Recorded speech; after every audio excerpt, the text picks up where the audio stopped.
2026 সালে শিবরাত্রি পূজা পদ্ধতি। শিবরাত্রিতে 4 প্রহরের পূজা বিধি। 4 প্রহরে কি দিয়ে মহাদেবের অভিষেক করবেন, চলুন তাহলে এই ভিডিওটা থেকে জেনে নিই। সামনেই শিবরাত্রি এবং শিবরাত্রিতে ছেলে মেয়ে নির্বিশেষে কিন্তু পূজা করে থাকি আমরা। মহাদেবের ভক্তরা তার কাছ থেকে বর পাওয়ার আশায় কিন্তু এই দিন সবাই উপোস থেকে পুজো করে মহাদেবের কাছে মন অনুযায়ী বর চেয়ে নেন। এর আগের দুটো ভিডিওতে কিন্তু আমরা শিবরাত্রিতে কি সামগ্রী ব্যবহার করব, এছাড়া কোন সময় পড়ছে শিবরাত্রি, 4 প্রহরের সময়সীমা সূচি সব কিছুই দেয়া আছে। এছাড়া কি করে মহাদেবের পুজো করে নেব শিবরাত্রির দিন সেটিও দেয়া আছে। আপনারা এই ভিডিওগুলো দেখতে চাইলে আগের ভিডিওগুলো দেখে নিতে পারেন, আমার চ্যানেলেই আছে। আর আজকে আমরা আলোচনা করে নেব 4 প্রহরের পুজো কিভাবে করব। প্রথমেই জেনে নেব মহাশিবরাত্রি কবে পড়েছে আরেকবার। মহাশিবরাত্রি কিন্তু এবার 2026-এ 15ই ফেব্রুয়ারি রবিবার পড়েছে, বাংলা 2রা ফাল্গুন 1432। প্রথম প্রহরের পুজো শুরু করতে পারেন 15ই ফেব্রুয়ারি সন্ধে 6টা 11 মিনিট থেকে রাত 9টা 23 মিনিট পর্যন্ত। দ্বিতীয় প্রহরের পুজো 15ই ফেব্রুয়ারি 2026 রাত 9টা 23 মিনিট থেকে 16ই ফেব্রুয়ারি 12টা 36 মিনিট পর্যন্ত। তৃতীয় প্রহরের পুজো 16ই ফেব্রুয়ারি 2026 রাত 12টা 36 মিনিট থেকে ভোর 3টে 47 মিনিট পর্যন্ত। চতুর্থ প্রহর পুজো 16ই ফেব্রুয়ারি 2026 ভোর 3টে 47 মিনিট থেকে সকাল 6টা 59 মিনিট পর্যন্ত। উপবাস ভঙ্গ বা পালন করতে পারেন 16ই ফেব্রুয়ারি সকাল 6টা 42 মিনিট থেকে বিকেল 3টে 10 মিনিটের মধ্যে। এবার আমরা কিন্তু সারা ঠাকুর ঘরে গঙ্গাজল ছিটিয়ে নেব। এছাড়া ফুল নিতে হবে, বেলপাতা নিতে হবে, আকন্দ ফুল, নীলকণ্ঠ ফুল, সাদা ফুল এগুলো নিয়ে নেবেন। তার সাথে বেলপাতা, অশ্বত্থ পাতা, স্বামী পাতা এগুলো নিয়ে নেবেন। আর তার মধ্যে একটু অগুরু দেবেন, একটু গঙ্গাজল ছিটিয়ে দেবেন, একটু শ্বেতচন্দনের ছিটা দিয়ে নেবেন।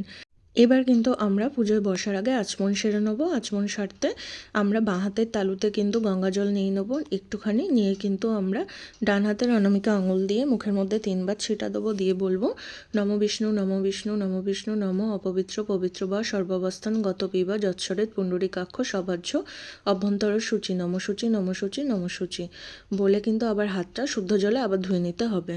এরপর আমরা কিন্তু একটা কাঁসার প্লেটের ভিতরে বা একটা গামলার মধ্যে আমাদের মহাদেবের মূর্তিটা বসিয়ে নিতে হবে বা লিঙ্গটাকে বসিয়ে নিতে হবে। নিয়ে কিন্তু আমরা শিবলিঙ্গের পাশে নন্দী মহারাজ, ত্রিশূল এবং বাসুকীনাগ ওনাদেরকেও রেখে দেবো। দিয়ে কিন্তু ওনাদের এবার অভিষেক করতে হবে। 4 প্রহরে কিন্তু ভিন্ন ভিন্ন দ্রব্যাদি দিয়ে কিন্তু আমরা মহাদেবের অভিষেক করে থাকি। যেমন প্রথম প্রহরে দুধ, দ্বিতীয় প্রহরে দই দিয়ে, তৃতীয় প্রহরে ঘি দিয়ে, চতুর্থ প্রহরে মধু দিয়ে অভিষেক করা হয় মহাদেবের। আগের ভিডিওতে বলেছি যে মহাদেবের অভিষেক করার আগে জল ঢালার কিছু নিয়ম আছে। সেই জল ঢালার নিয়মের কথাগুলো বলেছি যে গৌরীপীঠের ডান দিক থেকে কিন্তু মহাদেবের জল ঢালতে হবে। প্রথমে গৌরীপীঠের ডান দিকে একবার ভগবান গণেশের উদ্দেশ্যে জল ঢালতে হবে।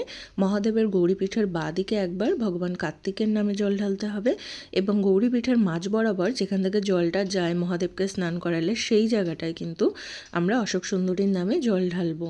এরপর শিবলিঙ্গের চারিদিকে যে জায়গাটা থাকে শিবলিঙ্গকে বেষ্টন করে সেই জায়গা কিন্তু ডান দিক থেকে বাঁ দিক পর্যন্ত জল ঢালবো মাতা পার্বতীর নাম করে।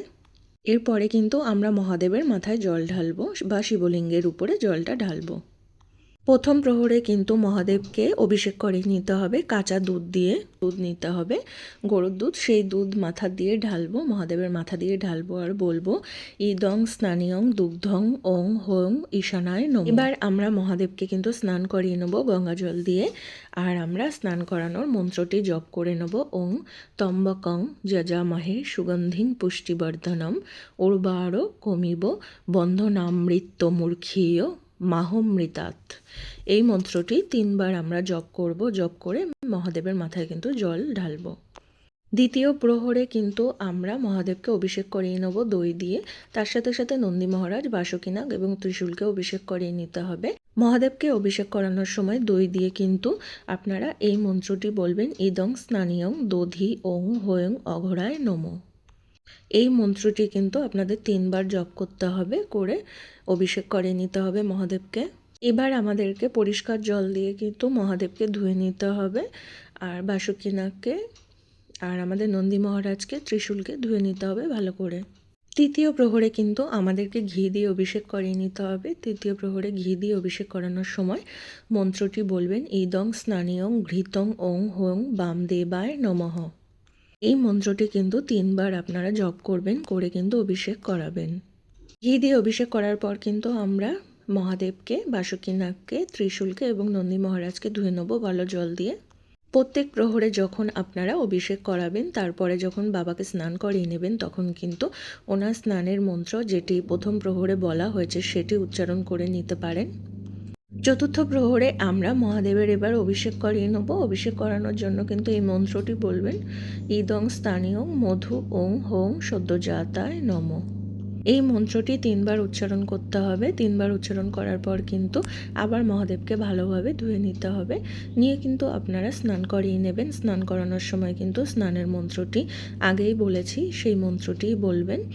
এরপর কিন্তু আমরা মহাদেবকে ভালো করে মুছিয়ে নেব। মুছিয়ে নিয়ে কিন্তু একটা পাথর বাটির মধ্যে রাখবো নন্দী মহারাজকে, মহাদেবকে, ত্রিশূল, বাসুকীনাগকে এবং কলকেটাও রেখে দেবো একটা। এবার মহাদেবকে একটা সাদা পৈতে আপনারা নিবেদন করে দেবেন। পরের প্রহরগুলিতে আপনারা এই পৈতেটা দিতে পারবেন। এবার মহাদেবকে চন্দনের তিলক পরিয়ে দিতে হবে, সাথে সাথে নন্দী মহারাজকে, ত্রিশূলকে এবং বাসুকীনাগকে পরিয়ে দিতে হবে। এবার আমরা কিন্তু মহাদেবের গলায় পুষ্পমাল্য নিবেদন করব। তার মন্ত্র কিন্তু আগের ভিডিওতে আছে, ওই মন্ত্রটি আপনারা দেখে বলতে পারেন। এবার মহাদেবের মাথায় আমরা বিল্লপত্র নিবেদন করব, আর এই বিল্লপত্র নিবেদনের মন্ত্রও কিন্তু আমার আগের ভিডিওতে দেয়া আছে। আমার চ্যানেলে গিয়ে যদি আপনারা দেখতে চান তো দেখে নিতে পারেন। এবার হাতের মধ্যে শ্বেতচন্দন লাগিয়ে একটা বেলপাতা, একটা সাদা ফুল নিয়ে মহাদেবের মাথায় দেবো আর বলবো, ইদং সচন্দন পুষ্প বিল্ল পত্রাঞ্জলি নমঃ শিবায় নমঃ। এবার বাবার প্রিয় ধূত্র ফুল কিন্তু বাবার কাছে নিবেদন করব এবং ধূত্র ফুলের কাঁটাও নিবেদন করে দেবো। এবার মহাদেবের পুষ্পাঞ্জলি দিয়ে নেব। পুষ্পাঞ্জলি দেওয়ার মন্ত্রটি হলো, এসো সচন্দন পুষ্প বিল্ল পত্রাঞ্জলি নমঃ শিবায় নমঃ। এই মন্ত্রটি 3 বার জপ করবেন। পুষ্পাঞ্জলি দেওয়ার মন্ত্রটি 3 বার জপ করার পরে কিন্তু আমরা বাবার কাছে ফুল, বেলপাতা এগুলো নিবেদন করার পরে মহাদেবের প্রণাম মন্ত্রটি আমরা উচ্চারণ করে নেব। তার জন্য হাত জোড় করে বলবো, ওং নমঃ শিবায় শান্তয় কারণত্রায় হেতবে নিবেদয়ামি চাত্তনাং তদ্গতি পরমেশ্বরায় নমো নমঃ। এবার আমরা একটা ঘটের মধ্যে একটু গঙ্গা জল নিয়ে নেবো, তার মধ্যে একটু শ্বেতচন্দন দিয়ে দেবো, একটু গোলাপ জল দিয়ে দেবো। এবার একটু অগরু দিয়ে নেবো আর একটু কর্পূরের গুঁড়ো ওর মধ্যে দিয়ে নেবো, একটু জাফরানও দিয়ে নেবো ওর ভিতরে। দিয়ে কিন্তু আমরা এবার মহাদেবের মাথায় জল ঢেলে নেবো। আপনাদেরকে বলেছি মহাদেবের মাথায় জল ঢালার আগে আমাদের কিন্তু গৌরী পীঠের ডান দিকে আগে জল ঢালতে হবে ভগবান গণেশের নামে, বাঁ দিকে ঢালতে হবে কার্তিকের নামে, মাঝখানে ঢালতে হবে অশোক সুন্দরের নামে এবং শিবলিঙ্গকে বেষ্টন করে কিন্তু আমাদের মাতা পার্বতীর নামে আগে জল ঢেলে নিয়ে তারপর বাবার মাথায় জল ঢালবো। আর কিন্তু ওনার মহামৃত্যুঞ্জয় মন্ত্রটি জপ করে নিতে পারি স্নানের সময়। ওনার স্নান করানোর মন্ত্রটি হলো বা মহামৃত্যুঞ্জয় মন্ত্রটি হলো, ওং ত্র্যম্বকং যজামহে সুগন্ধিং পুষ্টিবর্ধনম উর্বারো কমিব বন্ধনামৃত্য মূর্খীয় মহামৃতাৎ। এই মন্ত্রটি 3 বার কিন্তু উচ্চারণ করে করে বাবার মাথায় জল ঢালতে হবে। এবার যে অশ্বত্থ পাতা নেওয়া হয়েছে সেই অশ্বত্থ পাতায় কিন্তু আমরা একটু শ্বেতচন্দন লাগাবো আর বাবার মাথায় অর্পণ করব। এছাড়া একটা শমী পাতা নেওয়া হয়েছিল, বলেছিলাম আপনাদেরকে, সেই শমী গাছের পাতা নিয়ে কিন্তু আমরা শ্বেতচন্দন লাগিয়ে বাবার মাথায় অর্পণ করব। এবার মহাদেবকে কিন্তু একটু সিদ্ধি পাতা নিবেদন করে দিতে হবে, একটু জাফরানও নিবেদন করতে হবে। এবার একটু অখণ্ড আতপ চাল যেটা আপনারা নিয়ে আসবেন, নিয়ে এসে কিন্তু বাবার মাথায় নিবেদন করতে পারেন। আস্ত জব নিয়ে আসবেন, নিয়ে এসে কিন্তু বাবার মাথায় নিবেদন করবেন। বাবার মাথায় যে অশ্বত্থ পাতা, শামী পাতা এবং জাফরান, এছাড়া আমরা যে সিদ্ধি পাতা দেয়া হলো বা জব দেওয়া হলো, এগুলো দেওয়া হয়েছে যে বা নিবেদন করা হয়েছে, এর কিন্তু মাহাত্ম্য রয়েছে কিছু, যেগুলো আমরা কিন্তু শিবরাত্রির যে সামগ্রীর ভিডিও এসেছিল সেইটাতে আপনাদেরকে জানিয়েছি। আপনারা চাইলে সেই ভিডিওটায় গিয়ে দেখে আসতে পারেন। এবার মহাদেবের মাথায় কিন্তু একটু ভস্য নিবেদন করে দেব। এবার মাতা পার্বতীর উদ্দেশ্যে হাতে একটি ফুল নিয়ে ওং হ্রিং এতে গন্ধপুষ্পে গৌরজয়ী নমঃ বলে গৌরী পীঠে আমরা সেটা নিবেদন করব। এবার হাত জোড় করে নিয়ে আমরা মাতা পার্বতীর জন্য কিন্তু প্রণাম মন্ত্রটি উচ্চারণ করে নেব, ওং সর্বমঙ্গল মঙ্গলে শিবের সর্বার্থ সাধিকে শরণ্যে ত্র্যম্বকে গৌরী নারায়ণী নমস্তুতে, ওং সৃষ্টি স্থিতি বিনাশানং শক্তিভূতে সনাতনী গুণাশ্রয়ে গুণাময় নারায়ণী নমস্তুতে, ওং শরণাগত দীনার্থ পরিত্রাণ পরায়ণে সর্বস্বার্থী হরে দেবী নারায়ণী নমস্তুতে। এবার আমরা নন্দী মহারাজের উদ্দেশ্যে একটু ফুল নিবেদন করে দেবো আর বলবো, এতে গন্ধপুষ্পে ওং বৃষভায় নমঃ। মহাদেবের ত্রিশূলে কিন্তু আমরা এবার একটা ফুল নিবেদন করে দেবো এবং বাসুকী নাগের মাথায়ও আমরা কিন্তু একটা ফুল নিবেদন করে দেবো। আমরা মহাদেবের গলায় কিন্তু রুদ্রাক্ষের মালাও পরিয়ে দিতে পারি। আপনারা যারা যারা মনে হবে দিতেই হবে এর কোনো কিন্তু কারণ নেই, আপনারা যদি দিতে চান তাহলে মহাদেবের গলায় পরিয়ে দিতে পারেন রুদ্রাক্ষের মালা। এরপর আমরা মহাদেবের উদ্দেশ্যে কিন্তু 5 রকমের মিষ্টি নিবেদন করব, 5 ফল নিবেদন করব। 5 ফলের মধ্যে বেলসহ, কলাসহ, শসাসহ, এছাড়া শাকালু, কুল এগুলো নিবেদন করতে পারেন। এছাড়া কাঁচা ডাবও নিবেদন করতে পারেন মহাদেবকে। এরপর আমরা একটা গ্লাসে করে জল নিয়ে মহাদেবের সামনে দেখাবো এবং ফলটাকে, মিষ্টিটাকেও দেখাবো। বন্ধুরা, 4 প্রহরের পুজোর নিয়ম কিন্তু তোমাদের সাথে এগুলো শেয়ার করে নিলাম। প্রথম প্রহরের পুজো করার পরে মহাদেবের গায়ে যে ফুল, দূর্বা, বেলপাতাগুলি থাকবে, এছাড়া মহাদেবের কাছে যে সমস্ত জিনিসগুলো রাখা থাকবে সেগুলো একবার সরিয়ে নেবে। তারপরে কিন্তু আবার মহাদেবকে স্নান করিয়ে নেবে, অভিষেক করিয়ে নেবে, নিয়ে তারপর আবার কিন্তু দ্বিতীয় প্রহরে পুজো শুরু করবে। এই নিয়ম অনুযায়ী কিন্তু তৃতীয় প্রহর এবং চতুর্থ প্রহরেও করে নিতে হবে। এবার আরতি করে নিতে হবে মহাদেবের, তার জন্য কিন্তু আমরা একটু ধূপ জ্বালিয়ে নেবো, নিয়ে মহাদেবের আরতি করে নেবো, ঘণ্টা বাজাবো তার সাথে সাথে। এরপরে পঞ্চপ্রদীপ জ্বালিয়ে নেবো, আরতি করে নেবো, ধূপ ধুনো জ্বালিয়ে নিতে হবে, ধুনো জ্বালিয়ে আরতি করব। এরপরে কর্পূর জ্বালিয়ে নেবো, কর্পূর জ্বালিয়ে নিয়েও কিন্তু আরতি করব। এরপর কিন্তু শঙ্খ বাজাবে, ঝাঁঝ বাজিবে, নিয়ে এরপর কিন্তু তোমরা শিবরাত্রির ব্রতকথা এদিন পড়তে পারো। এছাড়া মহাদেবের অষ্টোত্তর শতনাম এদিন তোমরা পাঠ করে নিতে পারো। এছাড়া মহামৃত্যুঞ্জয় মন্ত্রটি তোমরা 108 বার জপ করে নেবে, যদি না পারো 51 বার বা 21 বারও জপ করে নিতে পারো।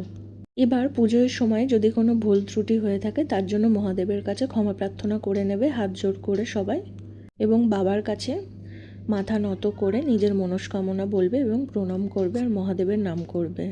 বন্ধুরা, আজকে ভিডিওতে জানালাম যে 4 প্রহরের পুজোর নিয়ম, পুজোর সময় কী মন্ত্র বলতে হবে, স্নান করানোর সময়, অভিষেক করানোর সময় কী কী মন্ত্র বলতে হবে, এবং 4 প্রহরের সম্পূর্ণ পুজো পদ্ধতি। কেমন লাগলো এই ভিডিওটা অবশ্যই জানাবেন।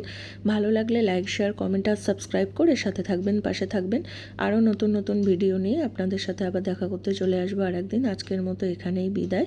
রাধে রাধে বন্ধুরা। ওং নমঃ শিবায়, ওং নমঃ শিবায়, ওং নমঃ শিবায়।